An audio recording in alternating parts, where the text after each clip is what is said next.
नमो लोये सौहरिहन्ताणं नमो लोये सौहृदानं नमो लोये सौभागिर्यानं नमो लोये सौज्यायानं नमो लोये सौत्रिकावती श्रावणम् ओंकारमिन्दु संयुक्त नित्यं ध्यायन्ति योगिनः कामदमोक्षदं चैवोंकाराय नमो नमः मङ्गलं भगवान् यो मङ्गलं गौतमोऽग्नि मङ्गलं कुन्कुण्डार्यो विजेन्द्रमोसुमङ्गलं नमः सुमरिसाराय स्वानुभूत्या चकास्ते चित् स्वभावाय भवाय सर्वाः विभावनिदाताय।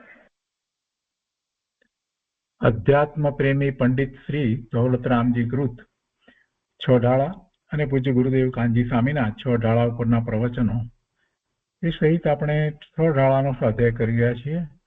છ ઢાળાના સ્વાધ્યાયમાં આપણે બીજી ઢાળ બધી ગાથાઓનો સ્વાધ્યાય પૂરો કર્યો છે. 15મી ગાથાનો સ્વાધ્યાય પૂરો થયો. તે પછીથી અહીંયા બીજી ઢાળનો સારાંશ કરી અને બ્રહ્મચારી શ્રી હરિભાઈ જઈને જે સારાંશ લખ્યો છે તે આપણે વાંચનમાં લઈએ છીએ. બીજી ઢાળનો સારાંશ અહીંયા પુસ્તકમાં પાના નંબર 49 ઉપર. પહેલું, આ જીવ મિથ્યા દર્શન, મિથ્યા જ્ઞાન અને મિથ્યા ચારિત્રને વશ થઈને 4 ગતિમાં વારંવાર પરિભ્રમણ કરીને પ્રત્યેક સમયે અનંત દુઃખો ભોગવી રહ્યો છે. અનંતકાળથી 4 ગતિમાં ભ્રમણ છે. અને અહીંયા એક વાત એ રીતે લીધી જે 6 ઢાળામાં બીજી ઢાળની અંદર તો એકલું મિથ્યાત્વ એમ લેવાને બદલે મિથ્યા શ્રદ્ધા એટલે મિથ્યા દર્શન, મિથ્યા જ્ઞાન અને મિથ્યા ચારિત્ર કઈ રીતે છે એ વાત જુદી જુદી ગાથાઓ દ્વારા સ્પષ્ટ સમજાવી. તો એને વશ થઈ અને 4 ગતિમાં વારંવાર પરિભ્રમણ કરી ને પ્રત્યેક સમયે અનંત દુઃખો ભોગવી રહ્યો છે. જ્યાં સુધી ધ્યેય આદિથી ભિન્ન પોતાના આત્માની સાચી સમજણ અને રાગ આદિનો અભાવ ન કરે ત્યાં સુધી સુખ શાંતિનો વિચાર જ ન થઈ શકે, સુખ શાંતિ પ્રાપ્ત જ નથી થતા.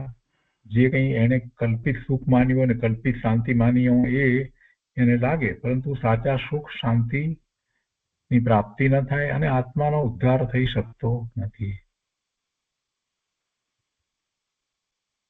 દેહ આદિથી ભિન્ન પોતાના આત્માની સાચી સમજણ એટલે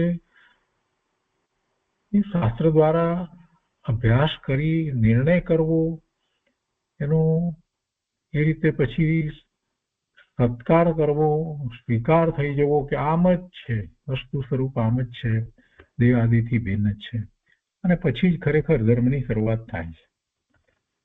બીજી વાત અહીંયા કહે છે કે આત્મહિત માટે, સુખી થવા માટે પ્રથમ સાચા દેવ ગુરુ અને ધર્મની યથાર્થ પ્રતીતિ, સાચા દેવ ગુરુ અને ધર્મની શ્રદ્ધા, યથાર્થ શ્રદ્ધા કરવી, યથાર્થ પ્રતીતિ થવી.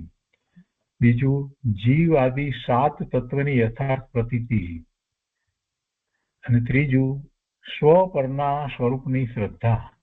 સ્વ અને પર છે, અને જેવું સ્વ છે તેવી સ્વની શ્રદ્ધા, એ સિવાય પર છે એની પર રૂપે શ્રદ્ધા. પર તો જીવ સિવાયના બીજા દ્રવ્ય જે છે એ પણ પર છે, અને એના સિવાય બીજા જીવો છે એ પણ પર છે. તો એ બધાની જેમ છે તેમ શ્રદ્ધા. અને ચોથું, નિજ શુદ્ધ આત્માના પ્રતિભાસ રૂપ આત્માની શ્રદ્ધા. એકલી શુદ્ધ આત્માની શ્રદ્ધા એમ નથી કહ્યું, પણ એનો પ્રતિભાસ થવો જોઈએ, કેમ કે એ અનુભૂતિનો વિષય છે. તો નિજ શુદ્ધ આત્માના પ્રતિભાસ રૂપ આત્માની શ્રદ્ધા, અને એમાં પ્રતિભાસ એટલે સામાન્ય શ્રદ્ધા એમ નહીં, પરંતુ એવી અનુભૂતિ થાય અને પછી જે શ્રદ્ધાન થાય તે. તો આ 4 લક્ષણોના અવિનાભાવ સહિત સત્ય, શ્રદ્ધા, નિશ્ચય, સમ્યક દર્શન જ્યાં સુધી જીવ પ્રગટ ન કરે ત્યાં સુધી જીવ એટલે આત્માનો ઉદ્ધાર થઈ શકે નહીં. આત્મા મુક્તિ પામી શકે નહીં, આત્મા મોક્ષ માર્ગમાં પ્રવર્તી શકે નહીં. ચાર વાત લીધી. પહેલા શરૂઆત જ અહીંથી કરી, સાચા દેવ ગુરુ અને ધર્મ.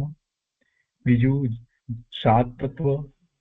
ત્રીજું સ્વ પરનું સ્વરૂપ જાણવું, અને પછી એનું ભેદ જ્ઞાન કરવું, અને એના પછી શુદ્ધ આત્માનો પ્રતિભાસ, એની અનુભૂતિ. અને ક્રમ પણ એમ જ છે. એ જ રીતે થઈ શકે, બીજી કોઈ રીત ધર્મ પામવાની નથી. એ પછી ત્રીજી વાત લીધી છે કે સાત તત્વની ખોટી શ્રદ્ધા કરવી તેને મિથ્યા દર્શન કહેવામાં આવે છે, મિથ્યા શ્રદ્ધા કહેવામાં આવે છે. અને તેના કારણે આત્માના સ્વરૂપ વિશે વિપરીત શ્રદ્ધા થાય. સાત તત્વની શ્રદ્ધા બરાબર ન હોય, ખોટી હોય, તો પછી આત્માના સ્વરૂપ વિશે પણ વિપરીત શ્રદ્ધા થાય.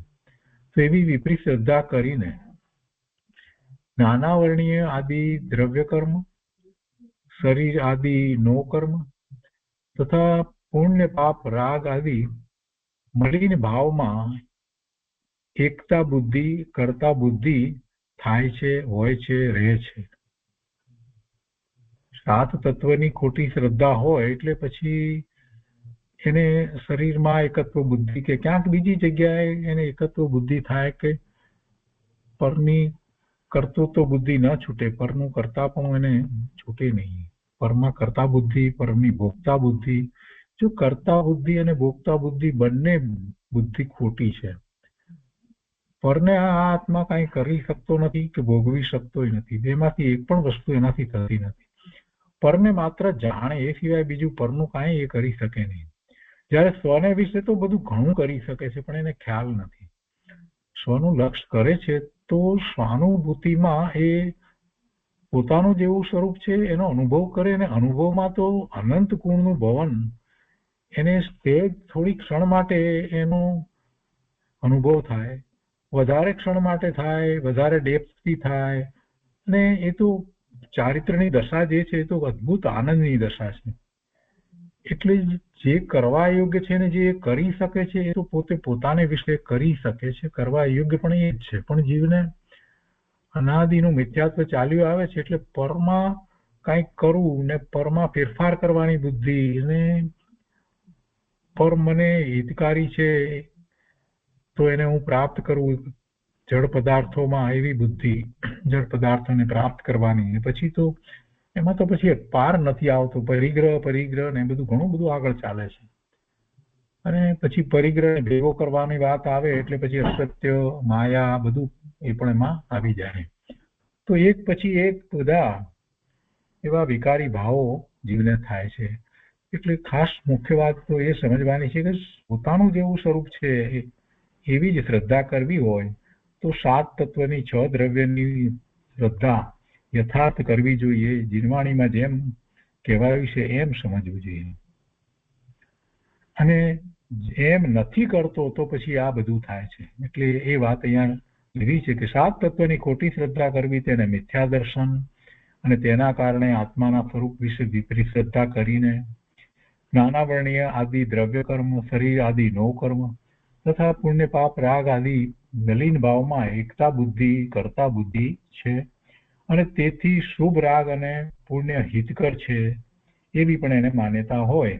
શરીર આદિ પર પદાર્થની અવસ્થા, ક્રિયા, એના કામો હું કરી શકું છું એમ પણ એને માન્યતા હોય.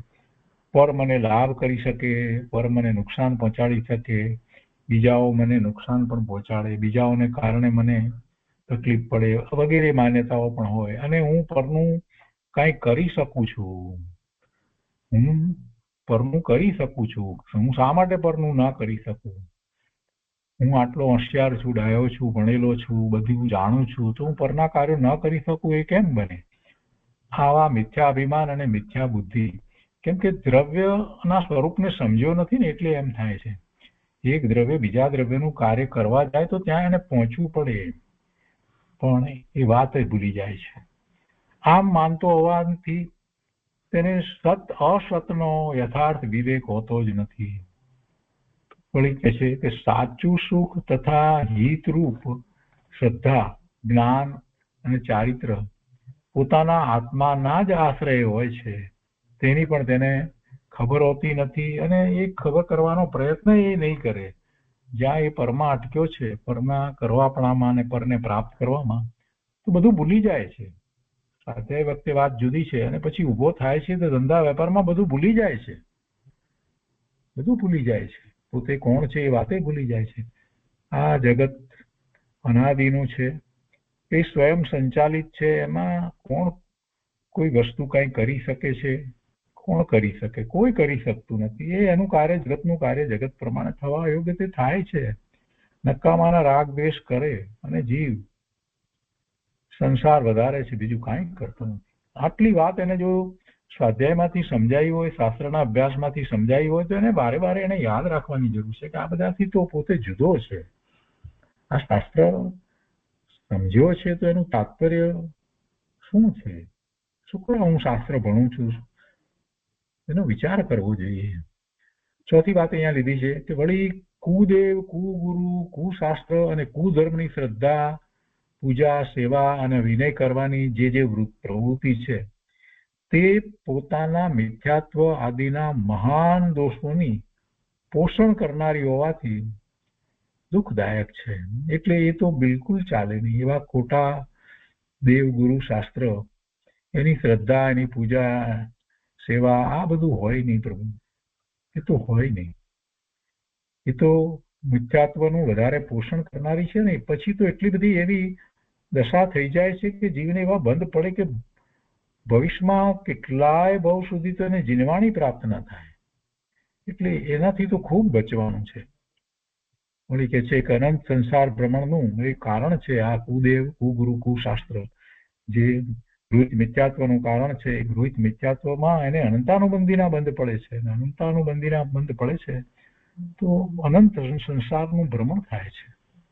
જે જીવ તેનું સેવન કરે છે, કર્તવ્ય એને સમજે છે, તે દુર્લભ મનુષ્ય જીવનને નષ્ટ કરે છે અને મોટી ભૂલ કરી રહ્યો છે. આ જીવન તો એનું નષ્ટ તો થાય છે, પણ સાથે ને સાથે ખૂબ મોટી ભૂલ કરી રહ્યો છે કે જેમાં એને ભવિષ્યમાં જીનવાણી ઘણો કાળ સુધી પ્રાપ્ત નહીં થાય. એ પછી પાંચમી વાત લીધી છે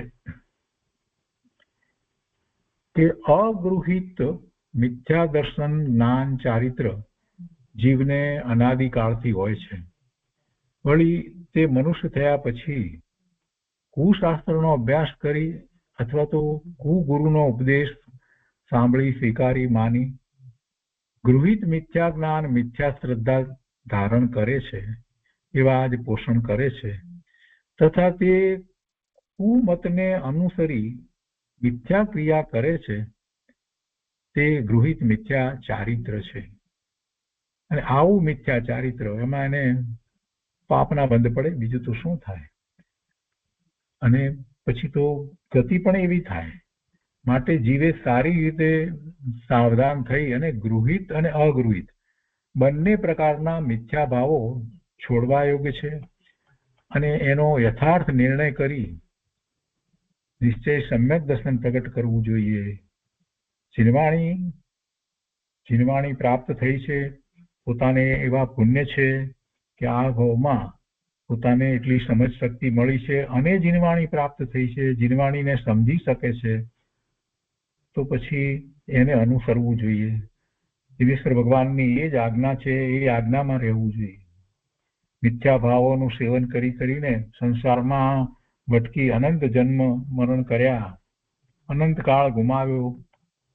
હવે તો સાવધાન થઈ અને આત્મ ઉદ્ધાર કરવાનો પ્રસંગ આવ્યો છે, એવો સંયોગ મળે છે, બધી અનુકૂળતા મળી છે, એટલે એ કરવું જોઈએ. તો એ રીતે આ બીજી ઢાળનો સાર થયો. અને પછી એના પછી અહીંયા એમણે બીજું પણ કેટલુંક આપ્યું છે કે બીજી ઢાળનો ભેદ સંગ્રહ કરી અને કેટલાક શબ્દો મૂકી અને એનો વિસ્તાર લીધો છે. જેમ કે ઇન્દ્રિય વિષય, તો કે સ્પર્શ, રસ, ગંધ, વર્ણ શબ્દ હોય, તત્વ તો જીવ, જીવાશ્રવ, બંધ, સંબંધ, નિદ્રા, મોક્ષ, આ બધું જે આપ્યું છે એ બધું જાતે વાંચી લેવા માટે અનુમોદના છે. અને એ જ રીતે કેટલાક બીજા શબ્દોના અર્થ વગેરે આપ્યા છે, અનેકાંત, અમૂર્તિક, આત્મા વગેરે, એ પણ બધું સાથે જાતે વાંચી લેવા માટે અનુમોદના છે. અને એ પછીથી કેટલાક પ્રશ્નો મૂક્યા છે જે આપણે કરી છે એના, એટલે જાતે એના વાંચી અને જવાબ પહેલા વિચારવા અને પછી મેળવવા જોઈએ. તો આ બધા માટે પોતે જાતે કરવા માટે અનુમોદના કરીએ છીએ, એ પ્રશ્નાવલી વગેરે જે છે એને. અને એ પછીથી આપણે ત્રીજી ઢાળમાં જઈએ પહેલા પૂજ્ય ગુરુદેવના પ્રવચનના પણ વિચાર કરીએ તો એમાં પણ એમણે પ્રશ્નો અને જવાબ આપ્યા છે. જેમ પહેલી ઢાળના અંતે આપ્યા હતા 200 પ્રશ્ન, એવી જ રીતે બીજી ઢાળના અંતે પણ 240 પ્રશ્ન આપ્યા છે. એટલે કુલ અહીંયા 440 પ્રશ્નો થાય છે. તો એ પ્રશ્નો અને જવાબ જાતે વાંચી લેવાની ખાસ ભલામણ છે, અનુમોદના છે. એટલે આવતા સ્વાધ્યાયથી આપણે ત્રીજી ઢાળનો સ્વાધ્યાય શરૂ કરશું. પૂજ્ય ગુરુદેવના પ્રવચન પણ એના જે છે તે શરૂ કરીશું. તો આજનો સ્વાધ્યાય આપણે અહીંયા સુધી રાખીએ છીએ.